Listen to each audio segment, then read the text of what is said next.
people of this country and we're under attack. They banning us, they cancel us for speaking the facts. If you man enough. This is the Patriots Prayer Podcast. It's a tremendous show, one of the greatest shows in the history of the world. This is Bryson Gray, and you are watching the Patriots Prayer. PPN, you're doing the right thing. On the Patriots Prayer Network. Thank you all. PPN on your bumper. I'm Tom McDonald. This is the Patriot Prayers Network. Check it out. Lots of good TV. Lots of cool people. Tune in. Keep it locked. I'm the white boy with the middle fingers in the air, dog. We don't give a what. 100 white boys gonna hold me down anywhere, dog. We think that you suck. My Patriots the craziest. They ain't afraid of breaking fists on faces. If you really wanna taste of this, no safety tip. The same mistake and spray the clip. I pray you miss, cause if you don't, they gon' go wacko. Automatic gun smoke like tobacco. Never hit a lady, but it's pretty hard to tell if you're a girl or a they, them. There's these, that, those. I ain't never gonna take a knee for the anthem. Smack them. I don't give a damn, can't stand them. Gang full of randoms. Fan with a handgun. Run up in your mansion, leave it all abandoned. I was raised to be brave to the grave. United States, we love the country that they've been corrupting. Go woke and go broker if you ain't obeyed. My people of this country and we're under attack. They banning us, they cancel us for speaking the facts. If you man enough, come stand with us, take USA back. And every time we pull up, all you're gonna see is American flags. American flags. American flags. And every time we pull up, all you...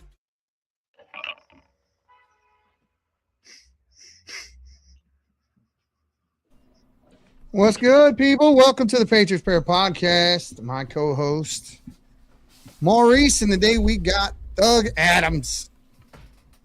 We were on a meeting the other day, me and Doug, and he got to talking really, really passionately about the NCAI and this 2011-2013 report and the lies they were telling about the Redskins and about, you know, what was it? Is it a racist connotation to call them Redskins? Is the logo racist? And he went into this thing, and I was just like, yeah, I need you on the podcast, brother. I need you. So I'm glad you're here, and you get to break all these things down for us. How are you doing? Doing well. Can't be better. Great to be with you guys. And I know Maurice and I have done a show together in the past, so it's a great time. Yeah, well, we've covered in a lot of ways. We've covered the history of the destruction of Native American iconography and representation, and the reasons behind it. There's a lot of very prominent people out there that have their minds set to destroy and separate us from our own history, which, you know, obviously is Native American history, is American history, and we are one and the same in that, we were here before the Europeans came over, but in a lot of ways, the creation of America happened through Europeans and Native Americans, so it's really good to have you on. I'm excited for the conversation tonight, and I'm excited for everybody else to hear, a little bit about, what's been going on these past couple of years and how they've been attacking, specifically Native American iconography from all around. At every level of our society, they've just completely annihilated it and got the Native Americans on the same side as a cancel culture in taking part in the cultural genocide of their own people. Isn't that the truth? And there's a rapper called Bizzle. He puts this song out called Bamboozled, and he's like, how else do you get ex-slaves to agree with you and kill themselves? Tell them you're giving them the freedom to. And it just hits home because, we're killing ourselves and we're working against ourselves. And there's this puppeteer marionette guy up here that no one sees, and you don't realize you're doing his bidding. And that's exactly what's going on here. That's the way I see it. Kerry? Well, in credit to, the Native American Indian community, whatever you want to call it, whatever you prefer to call it, you're not being bamboozled. There's a very small minority of people, among Indians who are actually going for this, and we have the proof. We have the different studies when they were going after the Redskins, right? Washington Post, and the other one was maybe forget the name, the Vandenberg, one of the big polling groups. Both did surveys at different times. 90% of Native Americans always supported the Redskins, and we have examples all over the country of reservation and other and Native majority high schools that are named the Redskins, where they voted to support and keep the Redskins name. It's a symbol of pride. And most Indians, most Native Americans see it that way. I grew up believing, I don't think it's true now, but I grew up thinking that my grandmother was a Micmac Indian. I was from New England. And the Micmacs were kind of Maine, New Brunswick area, and I grew up thinking I was Micmac Indian. So as a child, who did I adopt as my NFL team? The Washington Redskins. I can still tell you the entire offensive line, the Hogs offensive line from the 1982 Super Bowl champion Washington Redskins. For that reason. And so this whole so-called controversy was never a controversy. It was all manufactured. It was all manufactured by a group called the National Congress of American Indians, who took a very hard left turn in 1968. They assembled a lot of money, including, as you know, when I was at Fox News, I reported this. You know, George Soros, every far left group in America gave money to this group, and they manufactured an entire controversy of how this was an affront to Native Americans, and there was never any empirical evidence that was true. It was all this very kind of incendiary language about stamping out our culture. They blamed the Washington Redskins and other Native images for causing death on reservations, for causing depression, for causing suicide, for causing violence, for causing poverty, for causing drug addiction. They blamed mascots on all those issues. And it definitely wasn't the alcoholism. It wasn't the drug abuse. It wasn't gang violence. It wasn't anything like that. No. It's because of the mascots they see on TV. That's why they were taking their lives. That's a crazy thing to say. And here's the two ironies to this, okay? This group, the NCAI, has been around since 1947. They didn't always believe this. They've had a seat at the table. They sit down with members of Congress, and they're the ones who asked, we need $10 billion for education and reservation. We need this, we need this. For at least 50 years, they've been the one doling out the money, or at least getting the money for Native American causes. And the state of social welfare indicators across all these Native communities for the last 50, 60 years, they've not improved. They've not get better. They're no better now than they were. If anything, they're worse off. Nothing has improved despite the billions of dollars that this group is getting for Native communities. And they should be doing that. They should be doing that. But nothing's improved. But meanwhile, they're the ones actually responsible for the welfare of Native communities. And because it's not getting better, they're blaming Native American images. And another reason we know it's fraud is because you know what the mascot has been, and up until very recently, the image, the logo was of the National Congress of American Indians, a cartoon clown Indian mascot, worse off than the Fighting Sioux of North Dakota, worse off than the Washington Redskins, worse off than any image you've seen in your local high school anywhere. And so I can throw it up here real quick, just for people. They didn't believe what they were selling. And so meanwhile they're savaging. I don't mean that. That was a bad word, but they called John Two Guns Whitecalf the face of the Washington Redskins.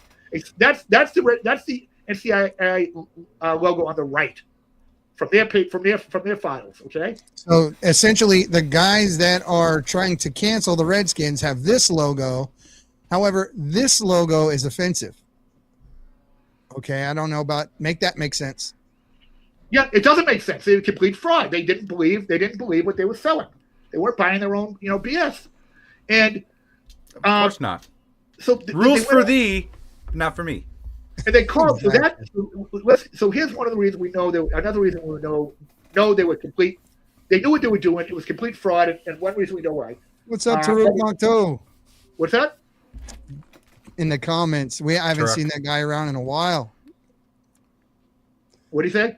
Oh, he was just saying howdy. I was saying hello back in the comments. Very good. Sorry. So that face of the Redskins wasn't a savage and clownish mascot as the NCAA called him. He was an actual real-life Native American hero named John Two Guns Whitecalf, a chief of the Blackfeet tribe back in the early 20th century. He actually wasn't a chief, but he was kind of a leader of the nation, and he was a hero for Americans. He wasn't a Native American hero; he was an American hero, and he went and fought for Native American causes to preserve Blackfeet culture, to make the federal government make good on its promises, make good on its deals, make good on its legislation, and do what they said they were going to do on behalf of Native communities. He was so effective. He was beloved in Washington, D.C. He came from Montana, where the Blackfeet Nation was. He became friends with all the leading politicians of Washington, D.C. He made President Calvin Coolidge a member of the Blackfeet Nation. When John Two Guns Whitecalf died, his obituary was on the front page of newspapers from coast to coast. Among other claims of fame, he was beloved. He was a beloved American. He was one of the most famous Americans of his era. And so that was an honor to have the Washington Redskins. It was an honor to have that logo. It was nothing more than an honor, in such the same way it was with the Cleveland Indians being the legacy of Sock Alexis, right? Yeah. So the Washington Redskins in 1971, they got a new logo, put forth by other members of the Blackfeet Nation, most notably a guy named Blackie Wetzel, and it was supported. They had buy-in from Native groups all over the country. And in 1972, the Washington Redskins turned on the field with that new image, that new identity, the face of John Two Guns Whitecalf, who was so famous that his death was on the front page of newspapers from coast to coast in 1934. Okay, and everyone from his era knew who he was. And in 1972, people knew who he was. They knew he had a name, he had an identity. Well, when the NCAI came out with its 2013 report, the report that changed the whole narrative, the report that every media outlet in the country picked up on, the report that made its hands to the Obama administration, the report that made its hands to Congress, and all 50 Democrat senators signed off on it to get rid of the Redskins. They dehumanized John Two Guns Whitecalf, one of the great heroes that they should be celebrating. They not only dehumanized, they didn't even mention him. They did not, in a 34-page report, included a 3,500-word history of the Washington Redskins and how racist it was. And this 3,500 report, they somehow forgot to mention the guy who was the face of the Redskins franchise for 48 years. Just forgot. They never mentioned him once. So that's how we know it's fraud. How can you write a history of the Washington Redskins and somehow forget to mention the name of the guy who was so famous? He was president. He was friends with the president of the United States. He was honored with obituaries around the country, and he had been the face of the franchise for 48 years. When you're doing a report on Native American mascots on sports teams, on the Washington Redskins, helmet, and they somehow forgot to mention it. That's too big to be an oversight. That's fraud. Yeah. Cancel culture. That's what cancel culture becomes history. It forgets history. It becomes overtly intentional, and that's kind of what we've seen in all the cases of the cancel culture surrounding Native American iconography, or representation, rather. You could look at the Land O'Lakes lady. The Mia was depicted. She wasn't a real person, but she was created by an Ojibwe artist that was honoring the Ojibwe people, using very specific cultural references in the drawing, and the same kind of landscape that they had. And it was nothing but honoring the Ojibwe people. And again, that was racist. So they got rid of Mia. And the same thing with what's it called? Red Manchu or Savage Arms. Oh man, that Beach Nut. I got started on Beach Nut Red Manchu. Yeah. That was good stuff. Now it's called like American Chew, or I'm not doing American Chew. The NCAA. Here's my question. No, here's my question, Kerry. Maybe you can answer this. Yep. Every one of the Redskins games that I ever remember growing up, the Mark Rippon era, all that stuff, right? I always remember seeing the Chief there. Yep. In the box watching the game. Yep. So if it was so offensive, is the Chief guilty of being a pariah on his own people? That's essentially what they're saying, right? If it's so offensive and using this name and this logo is so offensive, then this Chief is in on it. When the only people guilty of being a pariah on Native American people is the NCAI itself, who got funding from, again, George Soros, people like that, every left-wing group in America, and they are not. Their end game isn't to get rid of Indian images on in public display. It's not just sports teams, by the way. It's to erase the history of the United States of America for nefarious purpose. Okay, it's to erase the foundations of the United States, of which Native Americans were very much essential to, and which Americans in previous generations knew they were, which is we don't know now because they've erased it. Okay, and so the only pride, and this it's not just the NCAI, but they had the brazen balls. They had the audacity. They have the biggest effing cojones in the world to go out and accuse these images of dehumanizing Native Americans when they were the ones, in fact, dehumanizing John Two Guns Whitecalf and other people who inspired other images in sports. They literally dehumanized him. They erased his identity. They erased his name. They erased his humanity. And by the way, one reason this propelled, one reason we're going to get the Redskins back is when I was still at Fox News, one of my last stories is I found his family. I found the family of John Two Guns Whitecalf. And I interviewed them. And what did they come out and say? Did that interview ever happen, Maurice? I know we were talking about it with people for a while. Oh, yeah. First ever interview, it was September 2024, start of the football season. And they said, no, they never asked us. We want him back. We want him back. No one asked us. No one cared what we thought.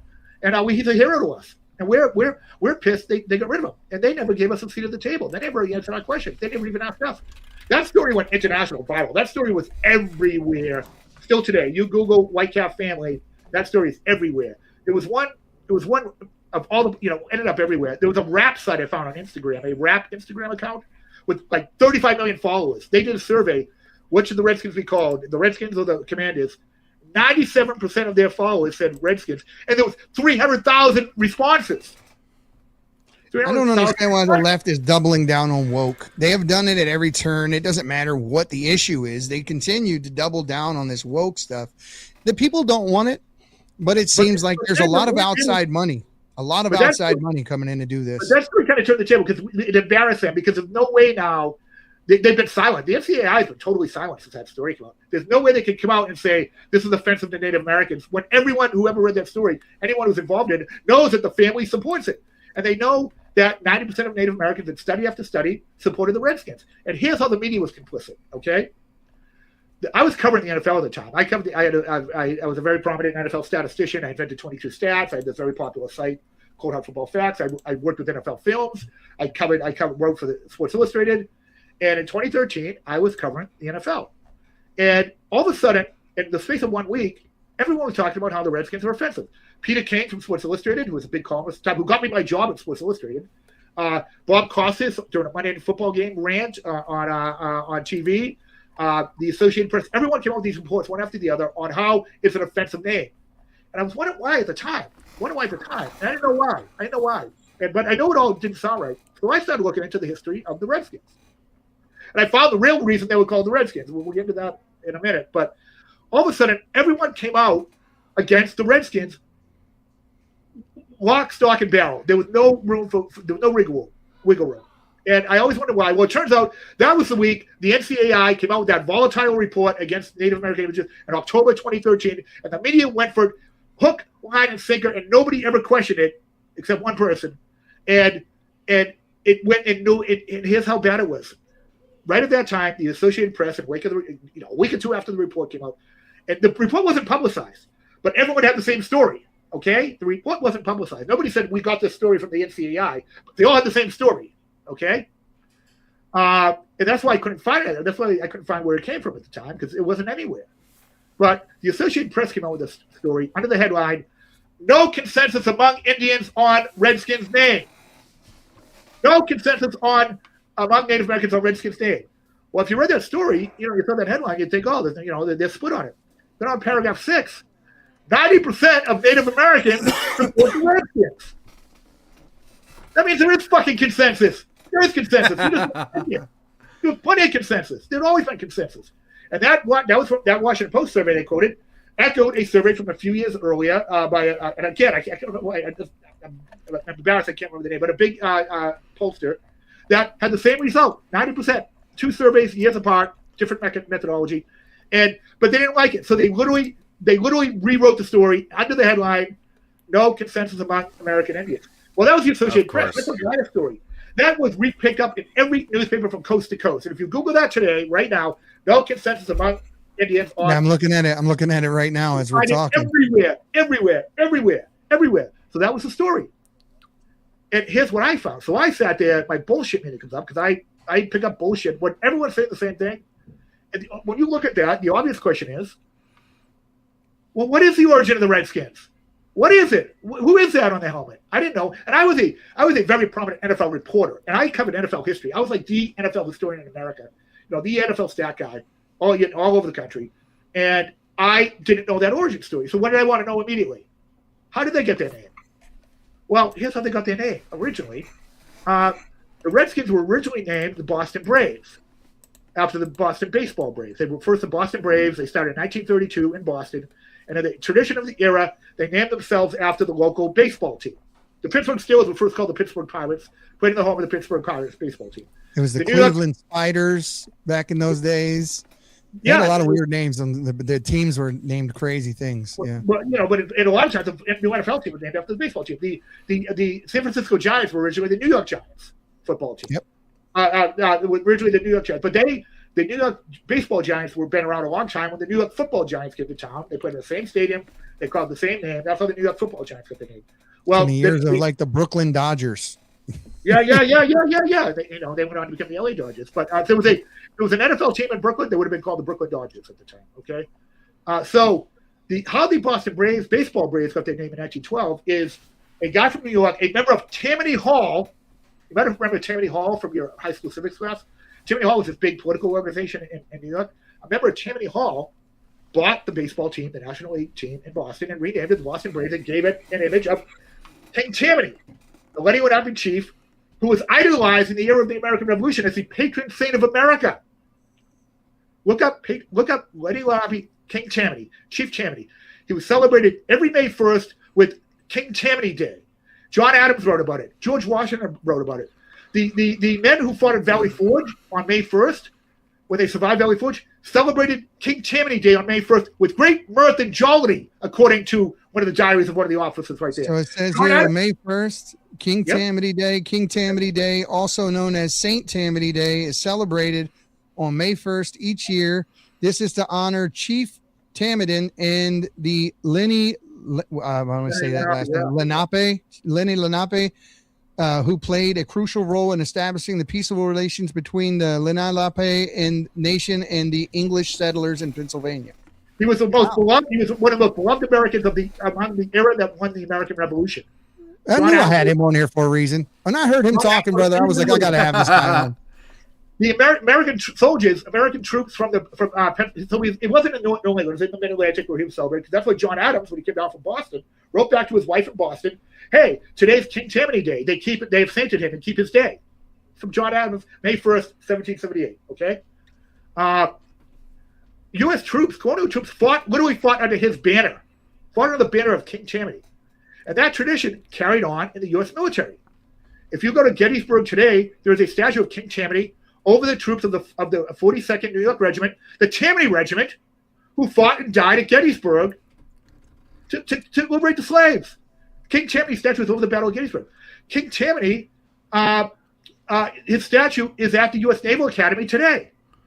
There's a statue of King Tammany on the U.S. Naval Academy today, the U.S. Naval Academy campus today. His figurehead became the figure of the USS Delaware warship in the Wooden Sailing Ships Day, in the days of the wooden sailing ships, the U.S. Delaware, because he was Lenny Lenape, he was in Delaware. By the way, Delaware is an English name. It's not a native name. So he became the face of the 2nd Infantry Regiment of the U.S. Army. He is still, not the regiment, the 2nd Division, the 2nd Infantry Division of the U.S. Army. The face of Tammany is still the face of the 2nd Division of the U.S. Infantry, 2nd Division of the U.S. Army. And he's also got a statue in Taneytown, in my hometown, and I've been to Taneytown. Matter of fact, I know people from Taneytown. I had no idea that was the namesake. I've seen this statue growing up in Baltimore and living in that area, and I had no idea. Patron saint of America, okay? That's how he was revered, and he was remembered as such up through the 20th century. King Tammany, okay? He was also the face of the Lafayette Escadrille, who were the American volunteer pilots who fought for France in World War II and World War I. American volunteers, before we joined the war, went and flew planes for the French military in World War I. The Lafayette Escadrille. They were American volunteers. They're all from Harvard and Yale. All these kind of very wealthy guys. If you go to the Lafayette Escadrille Memorial, is in Paris. It's a huge monument in the middle of Paris with the image of King Tammany all over it in Paris. The Lafayette Escadrille, the image was King Tammany. So nobody thought anything when a guy from Tammany Hall put the image of King Tammany on the uniform of the Boston baseball Braves in 1912. So when George Preston Marshall brings the NFL to Boston in 1932, what does he do? He adopts the Boston Braves name, colors, and image. And that's how racist it was that the Boston Braves were born. And so they played the field of the Boston Braves And why they became the Redskins is in 1933, the following year, their lease ran out, their deal ran out after only 1 year with the Boston Baseball Braves. So they went across town to play at Fenway Park, the home of who? The Boston Red Sox. They had to change their name. They changed the name from Braves. Braves. They changed the name from Braves to Redskins. Red Sox, Redskins. That's how they got their name. Okay? Well, that's how they got their name. They couldn't call themselves the Braves anymore. They played as a rival town, rival team. Okay? And Redskins at the time was known. It was a known warrior tradition from Native American times. And Americans knew this stuff. They knew this stuff at the time. They knew all this stuff. So what is their argument against the name now? As I understand it, they think the name is derogatory, having to do with scalping and this sort of thing. So how did they jump to this conclusion? They made it up. That's how they were told. Like everything else. Yeah. But that's the whole origin. That's how the face of King Tammany, the patron saint of America, came to be the native image in sports we know today. And so when cancel culture gets rid of these native images, they're erasing one of the foundational figures in American history who led American troops, inspired American troops to victory in the War of Independence, who has been on American uniforms of American military since then, on the U.S. Naval Academy, at Gettysburg, in World War I, on uniforms today. That's what they got rid of. So what, just to forward a little bit here, what is Soros's role in all of this, in his funding and taking down of the Native American imagery? What role is he playing? They gave money to NCAI. They actually reported themselves. When I found out, I reported it. There was all kinds of other groups too, the Kellogg Foundation, all these left-wing groups, and things like that. So, guys, I'm going to sneeze real quick. Sorry, I'm getting old. No, you're good. Maurice and I did some work. Maurice, was it last year? The Utah situation where I was able to find connections to money outside of the country coming from the Answer Coalition, which was linked to the Free Palestine movement and to the, at the time, which was the Confucius Center, but it's called the Helen Foster Foundation now, but it's still the Confucius Center. They just changed the name. So now you have Chinese influence, you have the Soros influence, a lot of outside money. Muslims as well. Yeah. There's a large, and actually Thug Adams here, he's done some extensive reporting on how Muslims have kind of filled the gap or been useful tools in order to move into the empty space that has been created by the Muslims. You do it every time I do it. You're doing it. I'm sorry. I'm used to doing this stuff. Being the only one that controls. Yeah. But so you've done some extensive reporting, and this is why I brought up this comment earlier. I knew that we'd get to it eventually, but Diddy Girl said maybe they should just rename all the teams after all the great Muslims, the New York Mom commies. And there, you've actually uncovered that not only have George Soros and the Chinese been coming after and erasing Native American history, which is American history, but the Muslims have been brought in to kind of fill the void and give people something else, like some other kind of cultural icon to prop up. Right? It's like, let's get rid of these racist things, and we'll support these other minority groups. And I mean, can you talk a little bit about that? Yeah, well, they're not doing it publicly. Here's the thing. So let me add a little bit more context and get into that directly. Okay. The two groups they're going after mostly in cancel culture is Native American images and Christopher Columbus. Okay, so after the American Revolution, because Tammany was so important in American heritage, all the veterans created these organizations called the Tammany Societies. And as I said, that guy who bought the Boston Braves was a member of the Tammany, Tammany Hall. They were founded all over the country after the American Revolution as patriotic societies. The Tammany it was called the Tammany Society or Columbian Order. They were named after the two great patriots of American history, King Tammany and Christopher Columbus. And if you go to the old Tammany Hall here today in New York City, down in Union Square, Tammany Hall still there and still called, chiseled in stone, Tammany Society or Columbian Order, with the face side by side of King Tammany and Christopher Columbus, the foundational figures of American independence according to the generation that fought for American independence. Okay, so that kind of puts a crawl in there, a little thorn in their crawl, because everyone's told that get rid of Christopher Columbus. He basically came to this country and gave up that. I didn't want to see that. The whole story of coming over here and committing a genocide against the Native Americans. These stories were told, and then obviously a few years ago the Columbus Day Parade happened, but the news cameras didn't show all the Native Americans that took part in the Columbus Day Parade.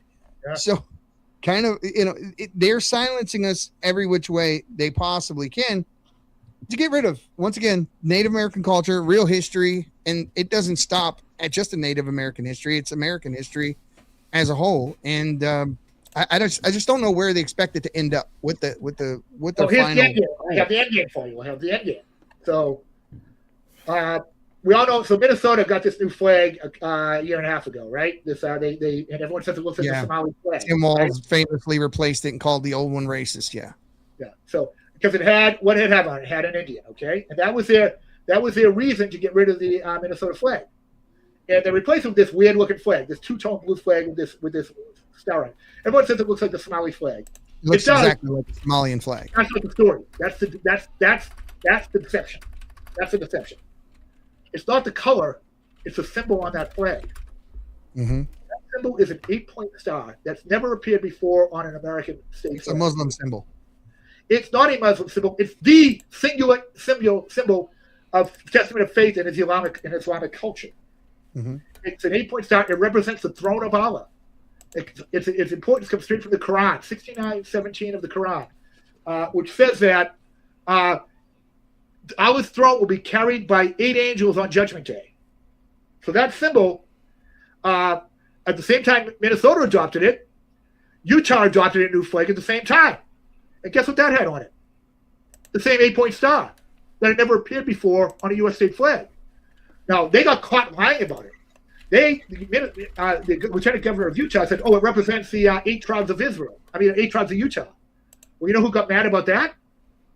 She said it represents the 8 indigenous tribes of Utah. Well, you know who got mad at that? The 5 indigenous tribes of Utah. They made her change it.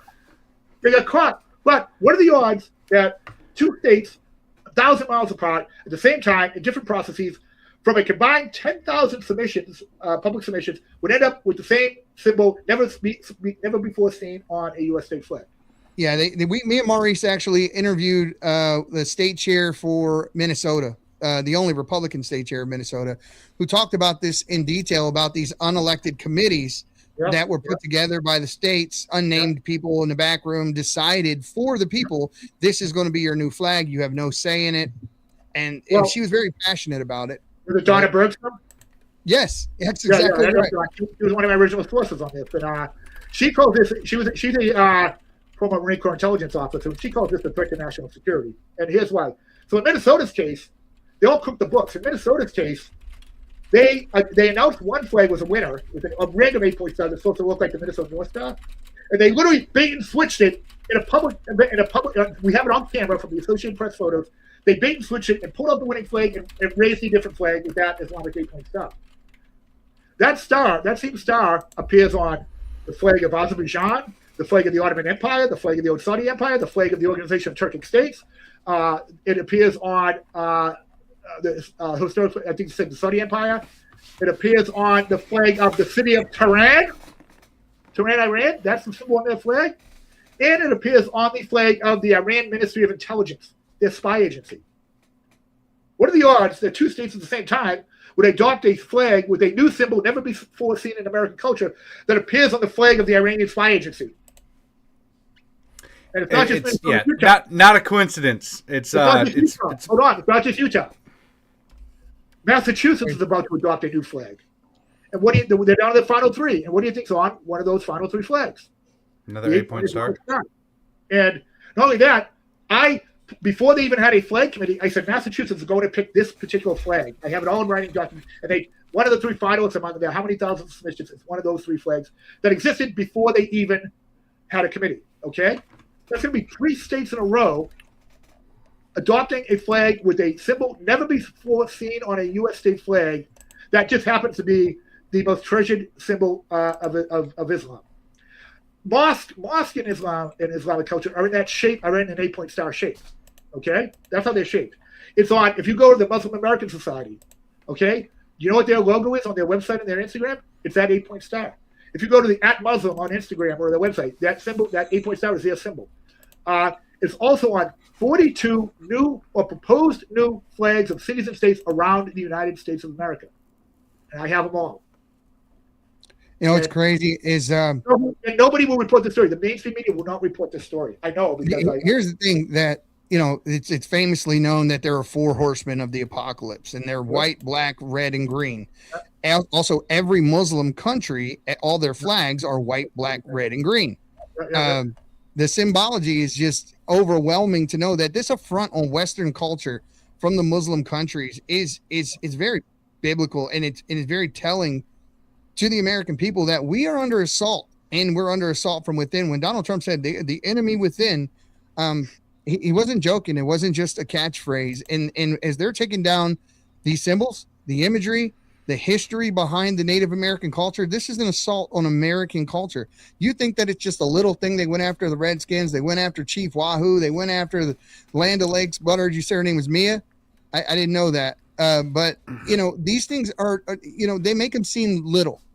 Like they don't mean that much. It's just a logo. It's just a name. It's just a whatever. But it does mean something. It means everything. It's our heritage. It's our legacy. It's where we came from. And here's what it means.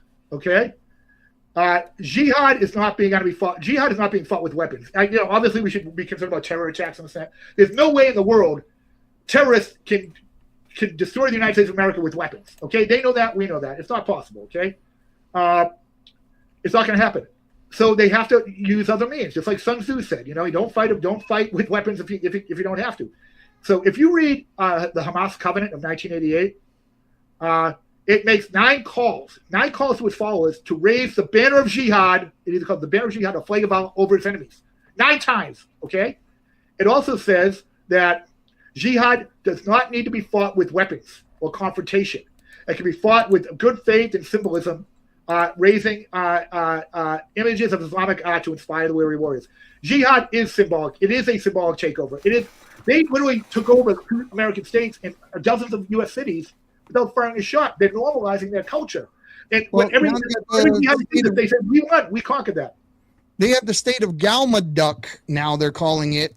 And it's literally in Virginia and in Minnesota. They've elected a leader. They have said, this is our territory. We have an elected leader. This belongs to Somalia. So I'm waiting for, what are we going to do about this? They have elected a leader. They're saying part of our country belongs to Somalia, and here's our leader. And still nothing. It was all over the internet. They're about to take over entire states, and nobody wants to hear it. Reno, Nevada has an Islamic flag. Norman, Oklahoma has an Islamic flag. Springfield, Missouri has an Islamic flag. You say Nevada does? What's that? You say Nevada has a Reno, Nevada. Yep, Reno, Nevada. It's on their flag. Norman, Oklahoma. Springfield, Missouri. Kent, Ohio. Hutchinson, Kansas. One city after another. I have them all. I have them all on Doug Adams. Go check it out. We've been all of it. We have all. There's 42 that I know of. And almost every state has it. Every state has one waiting in the wings. And they're waiting in the wings. There's a whole underground community on social media of flag designers waiting to do this. And there's one puppet master behind it all. A group called the North American Vexillological Association. What's their name? North American Vexillological Association. It's a hard word. I only know it from this context. It means flag design. Vexillological Association. And they give out they're the ones who all the cities and states hire to determine what the new flag should look like. And even without the 8-point star, they're all the same. They have 1 or 2 colors. They have one symbol. They're all they're nondescript. The Minnesota flag could be anyone else's flag. Okay? They're all the same. They're all over the country. Go to Doug Adams and look it up. It's right. I mean, it's right there. It's right there. North American Vexillological Association is called NAVA. What's that? NAVA for short. NAVA for short. Yeah. Is the largest dedicated to study of flags in North America. And it promotes the excellence in vexillology and offers various resources and flag designers, including the guidelines and principles for flag design. And their logo is just a red, white, and blue triangle. Yeah, it's all they have 6 rules for good flag design. They literally wrote the book on it. They call it good flag, bad flag. Okay, and their rules are what everyone follows to adopt a new flag. And one of the big rules is in Islamic culture, flags cannot have living things. Okay, they're not supposed to have people. They're not supposed to have animals. Okay, not one of these flags. All these flags are replacing living things. American flags. Right, the dogs and all that are not halal. So if you have a dog and it's not for the purpose of guarding not the dogs, any animal. They have no animals. They have no humans. So that conveniently fits into their rules conveniently fit into Islamic flag tradition. I'm telling you, when the fact that this flag, this symbol, that the reason I know about this is back in 2024 when I was doing something on the Minnesota flag. The designs didn't look right, and when I saw that Minnesota and Utah I was working with a woman in Utah who actually I think you guys might know. She's from Cedar City, Utah, where they got rid of their red men. They got rid of their yeah. We know all those ladies. They are fighters. Sherry, all of them. They're fighters. There was a woman there named Lisa Davis, and she called me one night like in a panic, like 2 a.m. I'm in the East Coast. So whatever time it was late here, it wasn't late there, and said, Kerry, you got to look. And I was at Fox News at the time. And she goes, Kerry, you got to look at this. What are you talking about? She goes, look at the symbol on the new Utah flag and look at the symbol on the new Minnesota flag. I already knew the colors were suspect. I already knew there was something. There were too many similarities in the designs. She goes, look at that symbol, and I had a feeling of dread come over me. They both had 8-point stars, and I said, I've never seen that before. Looked up, and that is the singular image testament of faith in Islamic heritage. It's called the Rub el-Hazib or the Khatam. You go to Instagram and search Rub el-Hazib, RUBELHIZB, or it's not just on Instagram, but you'll see it's on Palestinian protest signs. Okay. What is it again? Spell it for me one more time, Kerry. It's spelled Rub R-U-B, next word L, and the next word Hizb, H-I-Z-B. And it is everywhere in Islamic culture, everywhere. It means Islam. It literally means Islam. It means it's got the same 8-point star on here. It's just shaped like 2 boxes. That's what that comes from. It's supposed to be the division of quarters of the Holy Quran for ease of memory, according to Islamic scholars. That's why that exists. That's what's on all these American flags. So that, to bring it back to our point, they're erasing traditional, original American history and culture, namely in the form of American Indians, and replacing it with the future culture in their minds, Islamic culture. That's what's at stake here, people. That's what you're fighting. You're not just fighting your heritage, you're fighting for the future of the country. And that's here's the next question, Kerry. I guess this is the ultimate question that probably everybody is going to ask. How do we fight this? So the big problem I ran into is that the media is not on board with this. I left Fox News over this. Fox News won't run the story. They called it the biggest scandal in American political history. I call them faux news. It's not you don't really. Even know. You don't even know. I'm sure you see better. I'm sure you've seen behind the curtain. But for me, it was Paul Ryan being on the board of directors, former member of the Intelligence Committee. I mean, really, if he's going to be in control of what's told to us, and he's got an NDA, a lifetime NDA with the government, how much news do you think you're going to get? Real news. Eddie, I found this story in February 2024. Okay, with that woman Lisa. Okay, my first boss I sent to, she said, "Oh my God," she said, "this makes my skin crawl." Was her first reaction. Okay. And I sent it, and I'm like, this is a big story. Everyone I talked to was a big story. Everyone knew it was a big story. Donna Bergstrom was one of my sources. Threat to national security. I talked to Islamic scholars all over the nation. They called Tim Walz a Trojan horse for jihad. They said they found a Trojan horse in Tim Walz to bring jihad to America. That was an Islamic scholar, not some American right wing guy, an Islamic scholar. Okay. They punted. They kept passing it off, kicking it down. Never. The media works like this. They're running the story, or they're not. Don't waste your time. It's dead. Okay. They kept punting it. And then in August, they named, and I knew he was going to be the one because of this reason. They named Tim Walz the candidate for vice president. They're running mate to Kamala Harris. So I go back to the bosses after months and I go, hey, This is serious, people. So they put an editor on it. We went through hoops, went through legal review, went through editorial review. Airtight. The managing editor of Fox News called it the biggest scandal in American political history. Okay, that's what they called it. That's their words, word for word. I have the quote. And somebody upstairs killed it. They went silent. They wouldn't respond to my emails. They wouldn't respond to my calls. They wouldn't go to meetings. They just killed it. And so finally, 2 weeks before the election, they fired me for no cause. They wouldn't. I said, listen, is it running or isn't running? I need an answer. They had it for 8 months, and they fired me. So that story never ran, and no one else wants to run it. It's completely vetted. We're completely vetted. It's true. You don't need some other validation. You just look at the images yourself, and they're all on Doug Adams. You look at the images yourself, one after the other after the other. I have a 5-minute video I'll send you guys if you want to share it. It shows all the flags side by side by side. Shows the Islamic quotes. Shows the Islamic flags, and they buried the story.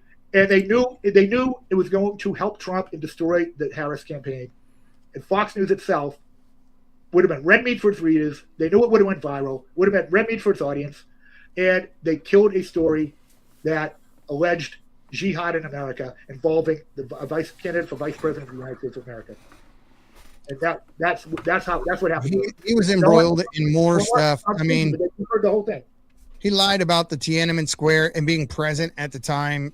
He wasn't there. He got married on the same day so they could celebrate it every year. I'll never forget his wife's face in that interview. I believe it was on an NBC interview where she said she opened all the windows so she could revel essentially in the smell of the city burning. And this is, and then he's talking about how he doesn't want to send ICE on the people in his state. But if you remember a tail end of COVID, he sent National Guard around his state to shoot teenagers with paintball guns while they were standing on the porch. Yeah, right. Yeah. Complete fraud. And he's an agent of Islamic Jihad. And if he's not, his group. So by the way, the guy who headed the committee in Minnesota was a guy named Louis Fitch, an artist. Okay, far left radical artist, and he held events during the. By the way, Minnesota announced their flag. Announced the new flag plan in September of 2023 and announced the new flag 12 weeks later in December. They did this whole process allegedly with 3,000 public submissions in 12 weeks. Got to go through the whole legislative process and everything, okay? The head of the committee, Louis Fitch, claimed to be an expert in Islamic art and flag culture and flag symbology, okay? He claimed to be an expert. It's in quotes. It's in quotes with a story that NPR did. He held seminars on flag symbology, okay? And in the final moment, they announced one flag that looked different. This is our winner. They went over the state. This is our winning flag. And they raised a different flag. And Louis Fitch switched out that flag personally, switched it out at a public event and said, oh, this one, we like this little design a little bit better. It's in his hands. You watch him do it. He knew what he was doing.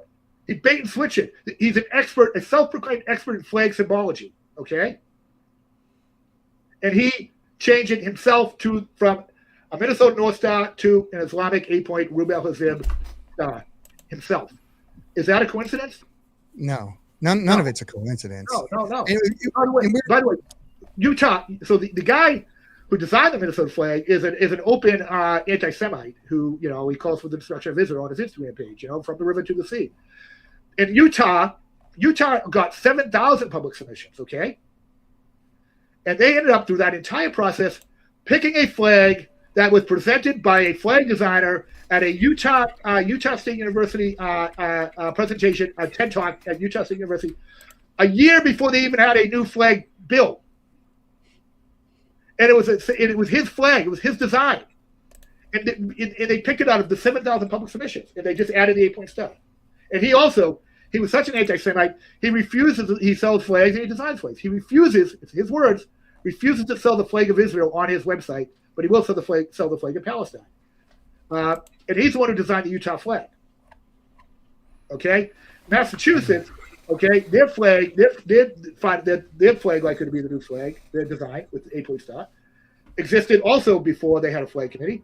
And they had a Native American group, a so-called Native American group, that was a pro-Islamist group called United American Indians of New England, UAINE, United American Indians of New England, who called for the destruction of Israel, and whose own symbol on all their paraphernalia was that 8-point Islamic star.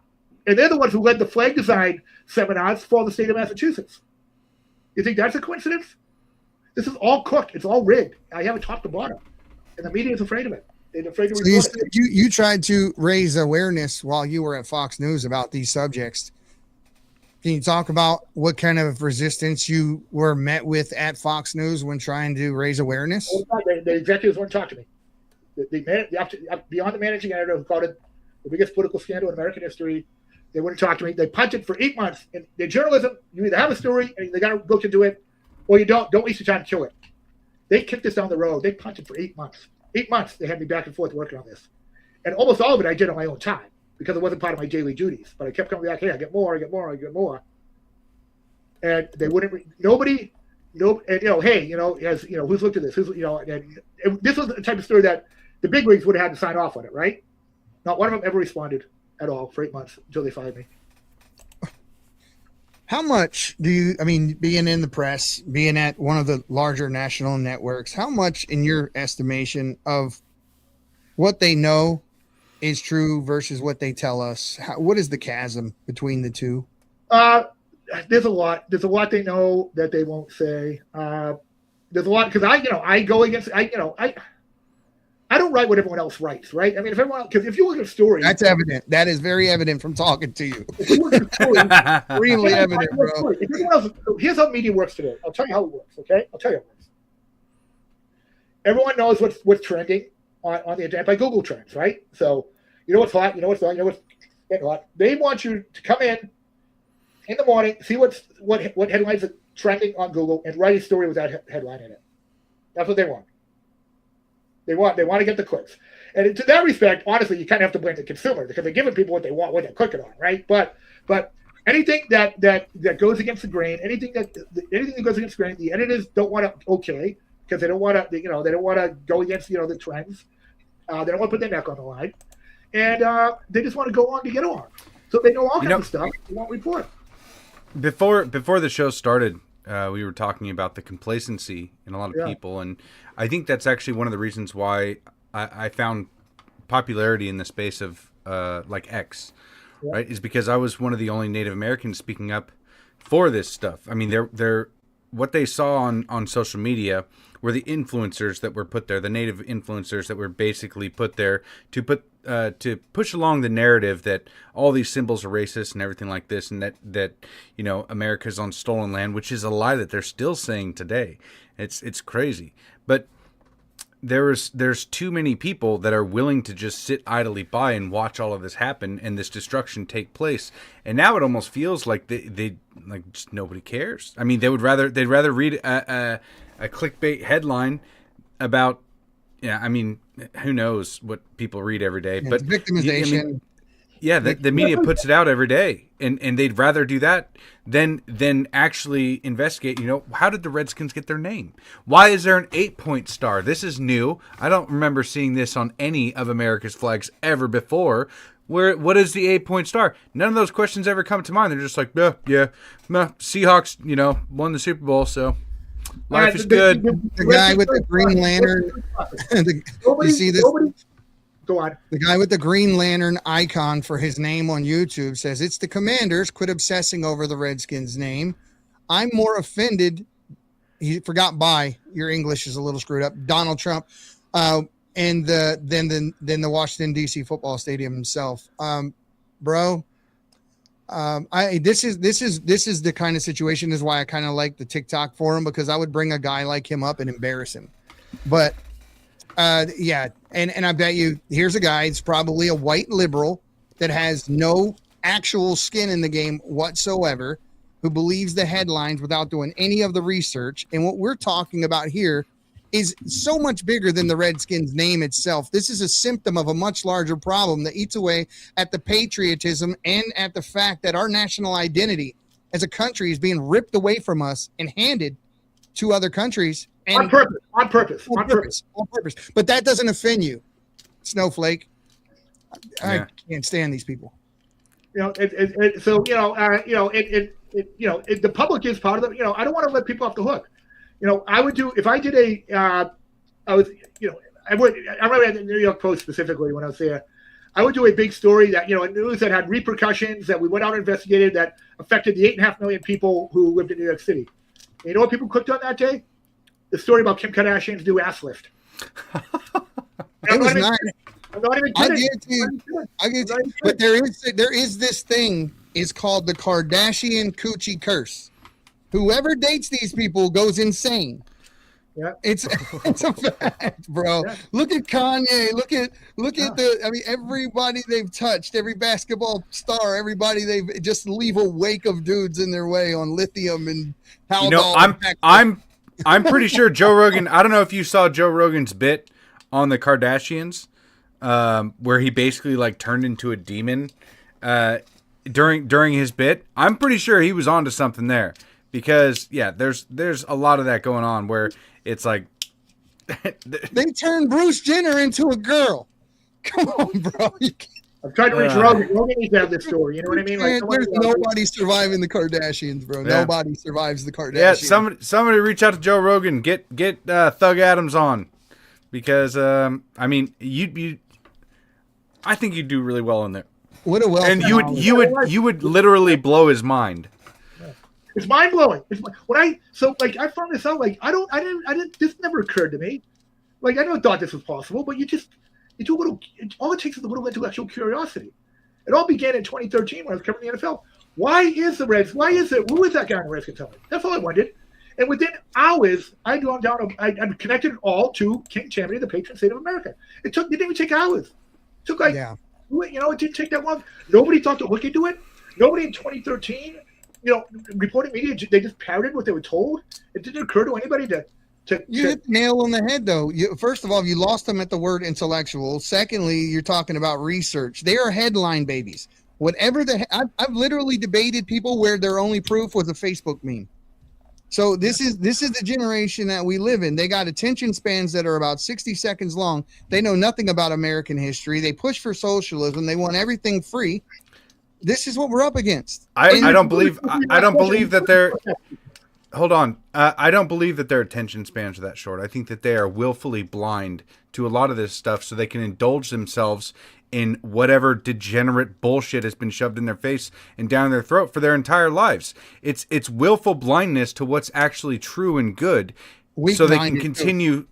They got to go with the crowd. They got to go along to get along, right? Yep. I want to be popular too. Spiritually weak. And willfully blind. And so obviously, everyone has a role in it. I mean, the media is first and foremost just completely out of their minds on this. But how the industry works is, if I'm a reporter, and not me, and someone, how it works. Hey, Kerry, we need a story about this Redskins controversy in half an hour. You're not going to go. You're going to go pull the headlines. You're going to say, the NCAI says, boom. They put it out, they put it out first, they put it out loud, and people don't have time to figure it out. But they should have the curiosity to figure it out. What's your take on the American Indian movement, AIM? Where are they at in all this? I don't know enough about it, to be honest. I just know it from my perspective, how it relates to sports and stuff. I don't want to speak to something I don't know. But I do know. That's respectable. It's a good answer. I don't know enough about it, but I do know what I know, and what I know is, the NCAI is a fraud. You have people out there trying to correct the history books. You have the whole thing that we wrote. The media is not helped. The media is complicit in it, and the stakes are bigger than just the Redskins helmet. The image of the Redskins helmet. It's a real national security issue. As your former guest Donna Bergstrom told you. Yep. Or told me, and we sure told you the same thing. Yep. It's a big issue. They're tearing apart. By the way, here's what they know. The anti-native people know. Do you know what the U.S. Constitution is based upon? The Iroquois Confederation. Do you know the Iroquois sent a delegation to the Continental Congress? They were part of the Second Continental Congress. And by the way, I take particular interest in this because I'm from the birthplace of John Adams, Sam Adams, and John Hancock. They were all born in my town, Quincy, Massachusetts. John Hancock was born a block from my high school. John Adams was buried across the street from my high school. I've been waiting this. And they're the ones who went down to Philly and demanded the other colonies join Massachusetts. We're already fighting. I call it the Massachusetts Revolution. We had already won. We already kicked out the Brits. But anyway, this is important to me. And they honored John Hancock as the great tree of the great tree of I forget the exact word. They honored John Hancock, and as a kind of a member of the Iroquois Nation. They were part. A lot of our elements of our Constitution are based on the Great Law of Peace. three branches of government, bicameral legislature, a Supreme Court. Do you know our American checks and balances? Yeah.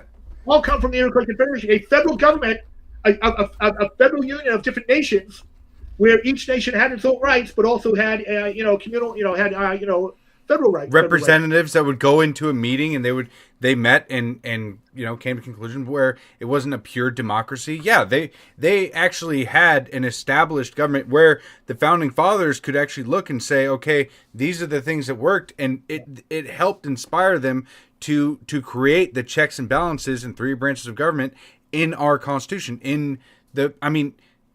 People have, for the most part, have no idea about the Iroquois Confederation because it's just not taught. It's taught that the white man came over and genocided all the natives. They did know about Americans. That didn't happen. But by the way, it's not. Guys are blowing my whole education here. Founding fathers wrote about this. Like, they wrote about it. They wrote about it. And by the way, so they left. The Iroquois delegation slept at Independence Hall, and they left. The day they left, I believe was June 11th. That was the day they formed the committee to write the Declaration of Independence. Is that a coincidence? No. And it doesn't say all men are endowed by God. They're endowed by who? Their Creator. Their Creator. Our peace came from the great Creator. Okay, that word is a cap tip to the Iroquois. And the founding fathers knew that. They knew at that time that our American system of government that changed the whole world. Okay, that changed the whole world for the better. At that time, all Americans lived under a hereditary tyrant. Okay, and now all people around the world lived under a hereditary tyrant. And now every person in the world either lives under a constitutional government or aspires to do so. All came from that moment. All came from that convention. Okay. Well, we're trying to get back to a place where we're actually following that Constitution. Right now, we live under the illusion of being in a republic, and a lot of people trying to change us into a pure democracy. Note Tim Walz, prior to the election, advocating for the abolishment of the Electoral College, not understanding at the time the fact that would disseminate states' rights. They wouldn't exist. You would have basically California and New York deciding everything for the rest of the country and those two states alone, because there the population is. And listen, I said in the beginning, it's about American exceptionalism. Yep. It's about our national identity, who we are, where we came from, and where we're going. And if we don't wake up very, very soon, I fear the day where the head-to-head clash is going to eventually have to take place. It's happened throughout the history of this country. Nothing has moved forward. The civil rights movement, all of these things all had to happen on the other side of bloodshed. For one time in history, I would like to see people wake up before it has to get that far, but I just don't see it happening. And that's the goal. That's the goal. By the way, I'm sorry I keep going. I'm having a horrible No, you got so much in you, brother, and I like what you're saying. But I'm having an allergy attack today. But that's the whole point. It's all for disunion. It's all to tear us apart. Because if Americans knew that natives were essential to our foundation, like all Americans knew up until recently, they couldn't tear us apart. They couldn't tear us down. It's all a purpose. That's why they're doing it. That's why they're doing it. Do you think this has anything to do with the creation of the Department of Education and the changing of the education? Everything. 1979, the worst thing that ever happened in American government indoctrination camps. American achievement scores went downhill immediately after that. You can see it. You can see it. Yeah. By the way, you know who I wrote about this? I used to write a lot of history stuff for Fox News. You know who created and popularized the Pledge of Allegiance? No, you're getting me. Oh my God! What's the National Teachers Union? The National Education Association. That far left group that now hates America. They're the ones who they were one of the most patriotic. They talked about their patriotism in the 1800s, and they're the ones who popularized and spread. That's why the Pledge of Allegiance was in every school, because the National Education Association, the Teachers Union, popularized it. They believed in it. They wanted all Americans to feel that, and they totally rejected their foundational values, like a lot of other people. And I'm looking at here. Yeah. So Francis Bellamy was the innovator or the author of the Pledge of Allegiance. Boston, from Boston, like me originally. Yeah. And this picture is not he was wrong. A socialist, he though. Like a white dude. So he was a socialist. Yeah, but he didn't hate America. like FBI. Yeah, but still, you always got to be wary of them. It says Christian socialist. Let's be yeah. The other pet project, and this is something people don't want to believe. Adolf Hitler was a diehard socialist his whole life. I mean, he believed in greater degree of welfare, centralized control of education and media and healthcare. And people say, "Oh no, just because it was called the National Socialist German Workers' Party, wasn't." He was. He talked about it. He talked about how he thought that he was in common cause with the German Socialist Party. He was a hardcore socialist. They rewrote his whole history. You know how they did it? They got rid of the name National Socialist German Workers' Party and replaced it with Nazi, which was a nickname used by his enemies. That's a whole other thing. I did a video recently with a local guy in my community, PNW Gorilla, and I was talking about how America is not on stolen land, and I actually got a lot of feedback from this from a couple of trolls, and most of the arguments was basically that I was being used by a white supremacist, and that none of the thoughts were mine. Hey, I resemble that remark. I'm sorry. Go ahead. That basically none of these ideas were mine. I was being used as a tool for white supremacy and all this stuff. And I mean, people really believe that Native Americans should hate America. And I love having you on and talking to you and speaking with you. For one, I love your passion, man. It's great to see it. It's great to hear it. And just the fact that you can rattle all this stuff, like you can keep all that up there and then just rattle it out right quick. I mean, I love that. I don't get a lot of dates, Maurice. So people know that we're now involved with this organization that is just now coming to fruition, Save Our Native Souls, and you are affiliated with that. We're setting up. Are we announcing that yet? They got the stuff out. So Okay, cool. I know there's going to be some content coming soon. We're going to try to do our best to help with that, and we've talked about that. I can't say that I've met anyone ever with as much knowledge on this subject as you, as much passion that you have. I'd love to see you take this somewhere. I know that you're writing Substacks and that sort of thing, but if you ever get the inclination to want to continue to talk about this, there is a place for you, and we set you up, get you, need to get you a camera and a microphone and that sort of thing. But people need to hear what you got to say. And Dude, I got it all. In fact, when I left Fox, I was ready to go, and I ended up sick last year. I was kind of like bedridden with a serious illness last year. So I'm just back on the horse now, and this is this stuff's gonna be out there. This is real stuff. And the thing is, not. I appreciate you get compliments and everything, but it's not rocket science. I'm not inventing something. I'm just reading, like I'm going through doing the research and connecting the dots. And and just when something, some things just don't make sense on the surface. And when like you'd be surprised. It's a unique skill. Like you'd be surprised. Yeah. A lot of people don't have that curiosity and that retention in order to. Yeah. You probably do football stats. I invented 22. Oh gosh. Yeah. Yeah, I think we all have it for our different, perspectives or whatever. Mine is theology and stuff like that. So I can rattle off all the history of those books and what's in it and how to discern what they actually mean. And so when I look at all these things that we're talking about the affront on Western civilization and Islam and all that stuff, I look at it from a prophetical standpoint, and I look at it from a biblical perspective. And I see it. That's a big part of it. There is a biblical perspective here, and that's another topic for another day. But I'm with you on that. Yep. Absolutely. Yep. But anything you want to tell the people before we close this out? Well, folks, check out Doug Adams on Substack. DougAdams.substack.com. Appreciate the clicks. We're back up and running. We got a lot to do. Save Our Native Souls and work with you guys. And guys, this is a big story. It's not just about logos. It's about, especially if you're an American Indian, if you come from that heritage, your heritage is being trampled for nefarious purpose. Okay, these people are not on your side. They're erasing. They're erasing history because they erased and dehumanized one of the great heroes, John Two Guns Whitecalf. And if they'll do it to him, they'll do it to you, and they'll do it to other people. There you go. Anything you want to say here, Maurice, real quick? Just go ahead and give us a follow at the Patriots Prayer or rumble.com/Patriots Prayer. You can follow me at Law Native Patriot. Follow Eddie at the Patriots Pray on X. That's where most of my work is done. Thank you, Eddie, and Thug Adams for coming on. I really appreciate this, and it's great. We're absolutely going to be working together a little bit more, and hopefully be able to bring people, back to this side of common sense and patriotism, American patriotism, which includes Native American patriotism. Let's reclaim Thank our you guys identity, for tuning in.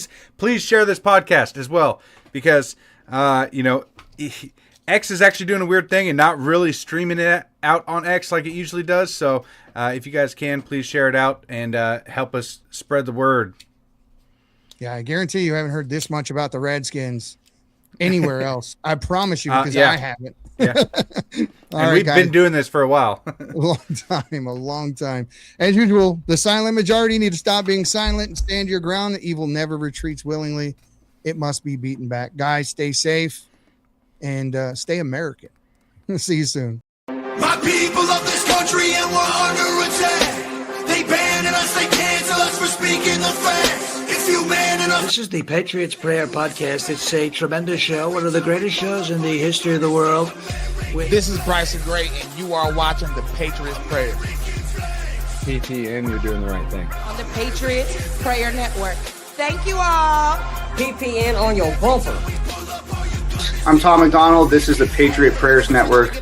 Check it out. Lots of good TV. Lots of cool people. Tune in. Keep it locked. Know where I stand. I'm the white boy with the middle fingers in the air, dog. We don't give a what. 100 white boys gonna hold me down anywhere, dog. We think that you suck. My Patriots the craziest. They ain't afraid of breaking fists on faces. If you really wanna taste of this, no safety tip. The same mistake and spray the clip. I pray you miss, cause if you don't, they gon' go wacko. Automatic gun smoke like tobacco. Never hit a lady, but it's pretty hard to tell if you're a girl or a they, them. There's these, that, those. I ain't never gonna take a knee for the anthem. Smack them. I don't give a damn, can't stand them. Gang full of randoms. Fan with a handgun. Run up in your mansion, leave it all abandoned. I was raised to be brave till the grave. United States, we love the country that they've been corrupting. Go woke and go broker if you ain't obeyed.